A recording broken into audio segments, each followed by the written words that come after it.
guys, family, welcome back to the channel. You know who we are. I'm Mel, and this is JC. Alright, boys and girls, we got ourselves a card in our hand in our 6th week in the road. You know what time it is? It's morning time, baby. It's morning time. Alright, boys and girls, I barely got energy. I've been sick for the last 2 days. It's been progressively getting worse, so JC's gonna do most of the talking. And I get you. he's got my back today, and not my little back, but you know what I mean. And he's gonna show you guys the picks, alright? So Okay. So this card is gonna be tomorrow against the main event. Is gonna be Tsarukyan against Matthias Gamrot. Okay, and the fight starts 7 p.m. Eastern time. So let's start with the card. The first fight we have Vanessa Demopoulos against Jinju Frey. You know what we think about women MMA, and also this is a low-level fight. So we think that Jinju Frey can take it, but you know we are not gonna pick over here. Women MMA, low IQ, so why risk if there is 14 fights? So the next fight that we have is Brian Kelleher against Mario Bautista, sorry. In this fight, I like Mario because Kelleher he's a veteran now in the sport, but you never can't count it out. So you know, I think that Mario's gonna take it, but you know it's gonna be a close fight, and I think that it's gonna be the 3 rounds and going to decision. And you know what judges do, so they can fuck you up. So don't pick over there. But I think that Patricia gonna take the it. thing is, Brian Kelleher has dropped the ball several times against fights that he should have won by default, but it is what it is. The next fight we have GP Base against Cody Durden. This fight, again, this is a really close fight. Both guys are grappling. Durden is all-American wrestler, so he should have the advantage, but you know he's kind of getting age, so whatever thing can happen. I think that this fight, one or the other one is gonna take the advantage on the wrestling, but you know it's picking the odds that the reason it's really an equal fight, so you know no picks over there. So moving to the next one, this is our first pick of the night. We have Julian Paiva against Sergey Morozov. We like Morozov here in the spot. Paiva took a nasty knockout on Chan O'Malley, and yeah, and he has been only like 4 months, I think. So I think that you should take like 6 to 12 months in that type of fight after that knockout. And second, Morozov lost his last fight, but he was winning till the moment that he got cut. And you know, this is MMA, one punch can finish the fight.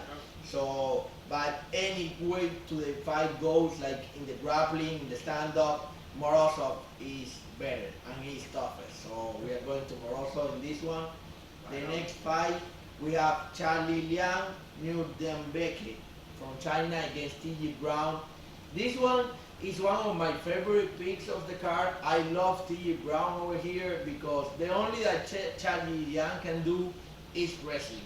And right now we are seeing that the judges prefer the damage than doing wrestling without doing nothing. If you are like only holding the fighter, they are not counting that. You know, you have to be like wrestling, trying to do submission or striking. But if you are holding me, they don't count that as a points and everything like that. You gotta be active. So in the stand-up, it's T.J. Brown all the way around, and I think that he can knock out Charlie Liang when he tries to take it down. So that one, our second pick of the night. The first fight is one that I love, Carlos Ulberg against Tofun Njuku.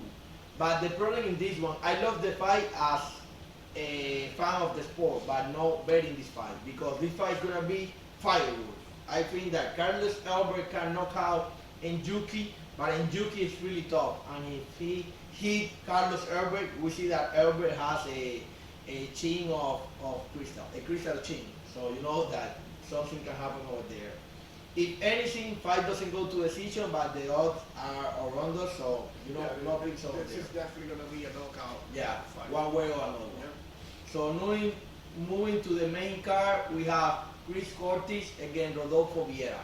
I think this fight, Rodolfo Vieira has a big advantage. Chris Cortis is not a good wrestler, and he has been submitted before. And Rodolfo Vieira is a black belt in BJJ, but he has problems with his tank.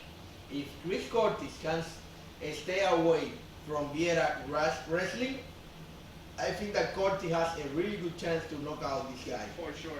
But if also Vieira take this guy one time to the ground, It's I think over. it's gonna be over Yeah. because he's a black belt level 2 or crazy shit like that in Brazil. Yep. So you know, if anything, fight doesn't go to decision. But again, I don't like this fight.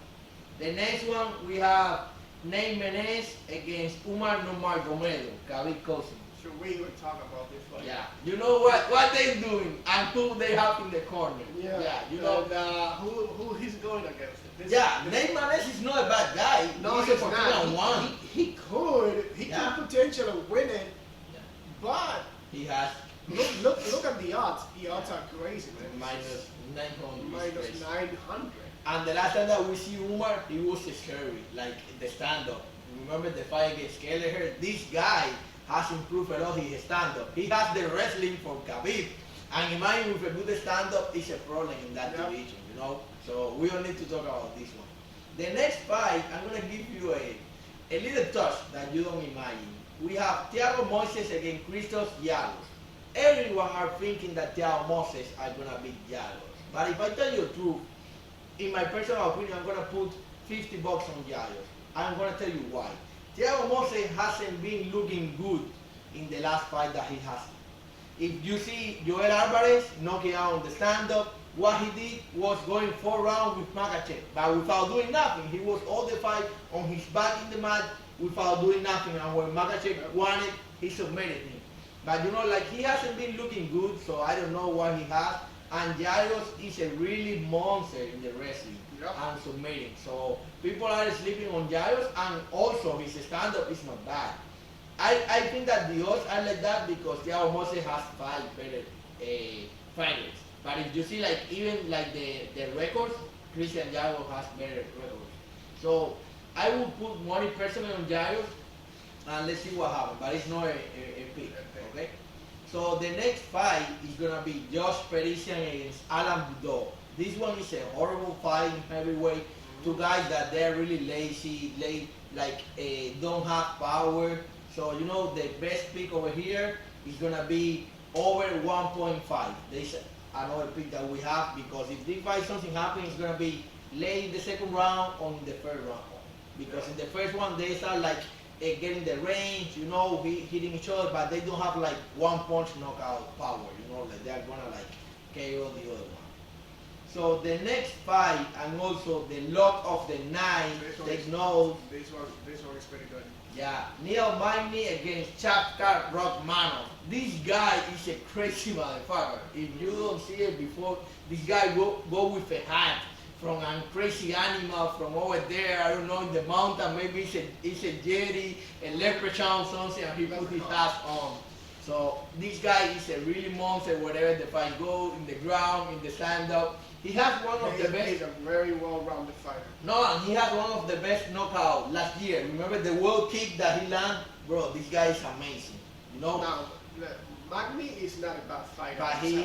But right now he is getting in age. Yeah, you know? he's getting in age. And he's But a slow he's fighting fighter. Rockmanov. Yeah, so you know, this guy I think that is like a test to Rockmanov because I think that the I same think was it's the more of other a one. test. I think it's more of a test for both of them, but especially Yeah. for Magny because, like you said, Magny is getting on age, On age. and Rachmanov is pretty much in his prime. Yeah. He's reaching his prime, and this guy is. A problem. This guy's a problem. Good striking, good wrestling. You guys know what we always say about this. Well rounded. Well, Whatever around the the fighter, fight goes. it's a champion. And IQ. He has an IQ. He's like, if he has a damage, it's not like he's going crazy for the knockout. He knows what he has to do, you know? It's not like a crazy motherfucker. So, in the main event, we have Arman Tsarukyan against Mateusz Gamrot. You know our rule in main event, we don't bet main events, but I love Tsarukyan. This guy is a crazy guy. He has been in the UFC since he has 22 years old, and right now he's 25. Imagine the ceiling that this guy has. I think that this guy, he can be like the future of the UFC. Absolutely, in He that has weight been class. fighting since 22, since he has 22 and now he's 25. Imagine what can happen in 5 years. he can be like in the top of the line. I'm not saying like he's a John Jones, but you know he has potential. You never know. The only loss that he never know. took was with Makachev and was a decision. And it's not a bad loss. You know, No, of course, Makachev is the top man. of Losing against somebody like the top of the Makachev, change, like you say. like the top of a food chain. Chain, yeah. Absolutely. Listen, Tsarukyan is a very The elbow that you told me that day. Remember that we were watching the fight that he had with Joel Alvarez, that he broke his nose. That you say, bro, those elbows, the ground and pound, the nastiest elbows I have seen ever since Tito Ortiz You back told in me the that. 90s. Yeah. Back in the 90s and the Like early the 2000s. elbows. Yeah. This guy is a stand-up menace, and he's a ground menace. He's on the way to. He's a champion caliber. Yeah, he has the potential, and he's only 25. Yeah, he's really young. He's really powerful. And he's hungry. The question, the million-dollar question going forward What is he wants. if what he wants. Yeah. If he really wants it. If he really wants it, he's gonna take it from anybody. Yeah. He's a problem for the division. So wrapping it up, guys, let's go with our picks. The first pick of the night is gonna be Sergey Morozov. The second one is gonna be TJ Brown. The third one is gonna be Umar, like putting in parlay, but you know, like it's crazy, like betting minus 900. If you want to put something in Jagos, but it's not a personal pick, you can do that. The fourth pick is gonna be the over 1.5 in Perichan against Alan Boudreaux. And the lock of the night is gonna be Chaka Roman, 5 pick. We have been doing this, and we have been really profitable since we have done this. We are not taking like 8, 7 picks. We are taking 5, the 5 more comfortable that we have, and we have been 1 sweep and 2 4-4-5. So we are doing really good, and we are sticking to that plan. The main reason over here is making money, enjoy, and we grow a community. Okay, guys? Thank you for the sub, the likes, and the channel is going his way. And we have a few things, much all day. We have over here material that we have to unbox to have better. That's for the green screen, baby. Yeah, so we are gonna change everything. We are improving, but time by time, you know, we are working, but we are really wants to commit only to this. But you know, we live in US and we have to pay bills. Okay. Yep. God bless you, and I hope that everyone's make money tomorrow. Okay. Have a good one. Bye bye. Catch you guys later. Bye bye.